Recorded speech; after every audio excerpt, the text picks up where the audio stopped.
Dual covenant theology is a heresy.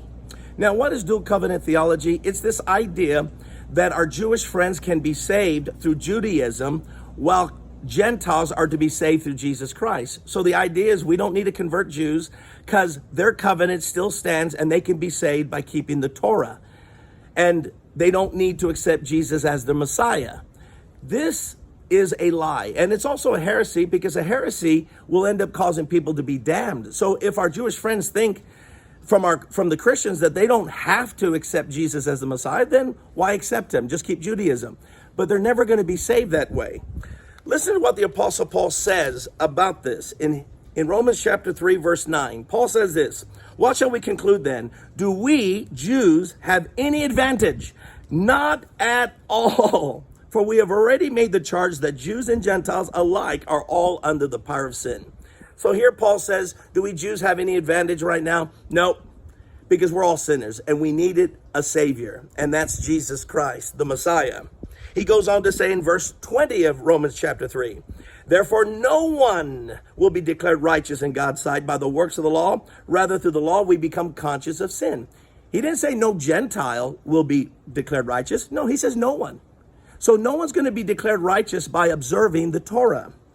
He also says in verse 28, "We maintain that a person is justified by faith apart from the works of the law." So there is no salvation for our Jewish friends apart from Jesus Christ. He is the supreme sacrifice.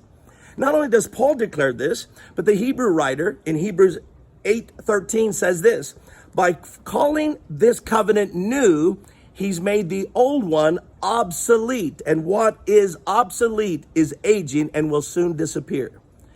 So the Torah, the law of Moses, it's obsolete. It's no good anymore because God has brought a new covenant. So if the new covenant has come, the old has gone. And the Hebrew writer says it's going to soon disappear. And about 4 years later, after that letter was written, the temple was destroyed in 70 AD. And that ended the sacrifices, the priesthood, and the festivals as prescribed by Moses. So right now, our Jewish friends are not even keeping the law of Moses, because the law of Moses is not about just moral laws. It's about sacrifices, the temple, the priesthood. And they don't even have that today. Therefore, there is no law of Moses for anyone to be saved. So think about it. The Apostle Paul, the Hebrew writer, they all said the old covenant's obsolete. No one can be saved by that. And now for sure it's obsolete when the temple was destroyed. So in the end, there's only one way for salvation for everyone. The Gentiles must accept the Jewish Messiah, who is also the Son of God and the Savior of the world. And the same goes with our Jewish friends.